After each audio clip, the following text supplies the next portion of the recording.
हाय लोगोफोर नोंथांमोनखौ आरोबाव आंनि गुबुन मोनसे गोदान भिडिअ बरायहरनाय थाबावबायदि स' नोंथांमोननिसिम आसा खालामो भिडिअखौ जागायनायनिफ्राय जोबजासिम नायलांगोन होननानै एक्चुअली नोंथांमोन बेबायदिनो बर'नि फैनो गोनां गोबां आबुं सावथुन आरो बर' एलबाम्सफोरनि बागै मोनथिबाय थानो थाखाय नोंथांमोनहा गिबियावनो आंनि गोदान चेनेलखौ साबस्क्राइब खालामना खाथियावनो थानाय बेलनि आइकनखौबो अल प्रेस खालामना लाबानो जाबाय दे लोगोफोर जाहाथे आंनि गोदान भिडिअनि नटिफिकेशनफोरा नोंथांमोननि सेराव थाबैनो सौहैयो दे लोगोफोर। एक्चुअली नोंथांमोनाथ' मोनथिखाबाय जानांगौ दिनै आं मा भिडिअनि सायाव आपडेटखौ लानानै फैदों भिडिअनि टाइटेल एबा थाम्बनेलाव नायनानै।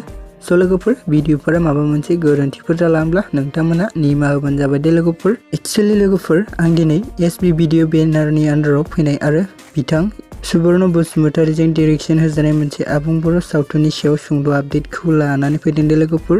एक्चुअली लोगोफोर बे आबुं बर' सावथुननि टाइटेलानो जाहैबाय जोरदै लोगोफोर। स' लोगोफोर बे जोर आबुं बर' सावथुननिनो पार्ट 6 भिडिअखौबो कमेडि किं इउटुब चेनेला रिलिज होना होबाय दे लोगोफोर। स' लोगोफोर जाय बिथांमोना दासिमबो जुदि बे भिडिअखौ नायाखै अब्ला आंनि चेनेलनि गेजेरजों नायहैदो दे लोगोफोर। एक्चुअली लोगोफोर बे भिडिअनि लिंकखौ आं डिसक्रिप्शनावनो टेग खालामना होदों दे लोगोफोर। स' नोंथांमोना भिडिअनि डिसक्रिप्शनाव चेक खालामहैबानो जाबाय दे लोगोफोर।